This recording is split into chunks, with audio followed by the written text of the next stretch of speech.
I just smoked 2 woodchucks in the span of about 5 minutes. The first one was about 20 yards away.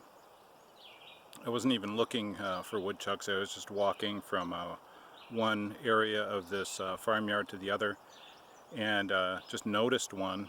I took a seated position, and pretty sure I got a clean headshot on him.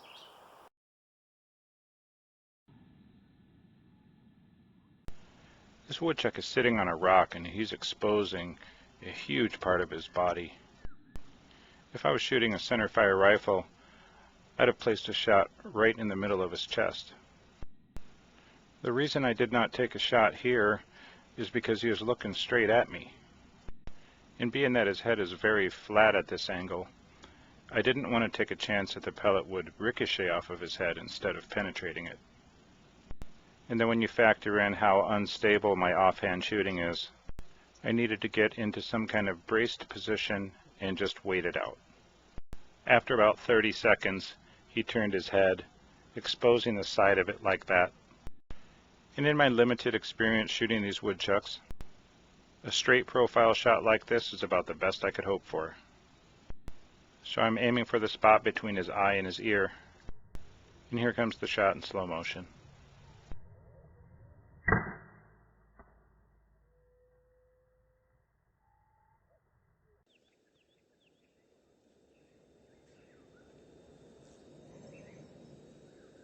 Smoked him. Just a couple minutes after that, I went to walk into the woods to go recover him, and I heard a woodchuck alarm sound. Really loud chirping. Actually startled me the first time I heard it. And it was extremely close, like 10 yards away. So I started investigating that and saw a woodchuck hole at the base of some logs. There's a woodchuck hole right there. So I figured I'd walk and try to get a different angle on that hole when woodchuck came out of it, and that was about 10 yards, so I'd hold over for that, being it was so close. I didn't want to hit him low, and he went straight down right outside his hole, so it was a perfect headshot. This was my view of that woodchuck when he first came out of his hole. There was no way I was going to take a shot right here. I could see enough of him, and I knew the pellet would easily penetrate those leaves. But the better decision was to reposition myself and wait for a better shot. And sure enough, about 1 minute later, this is what I get. Now initially when I moved to that different position, the woodchuck went back down into his hole, but came back up like you see him here. I took this shot while standing, braced against a tree. And this time I did not wait for him to turn his head completely to the side like that other one did.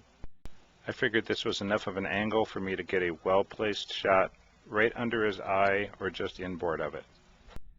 And here comes that shot in slow motion.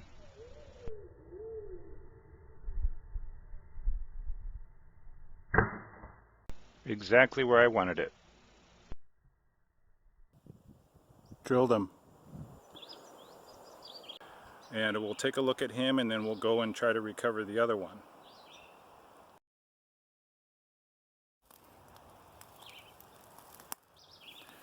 So there's that pile of wood, and his hole was right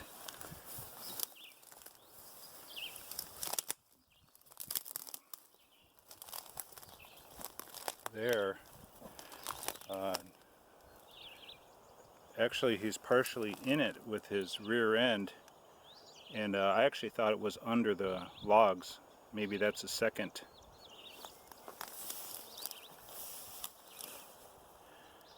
So very, very clean shot there. Now let's walk to where that other one was shot, and that should be a clean headshot too.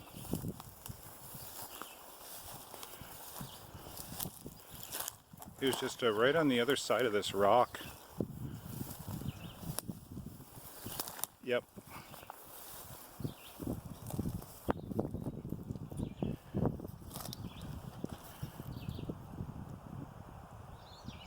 Perfect shot there.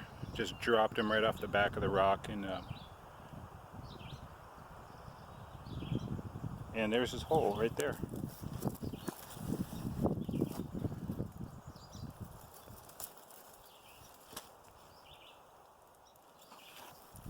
So he was about 6 feet from his hole.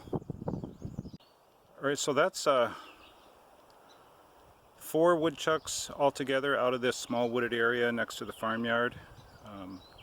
Counting the ones today, I got at least 2 more on different days. But we'll go ahead and walk through these woods a little bit more. The woodchucks are obviously all over this area.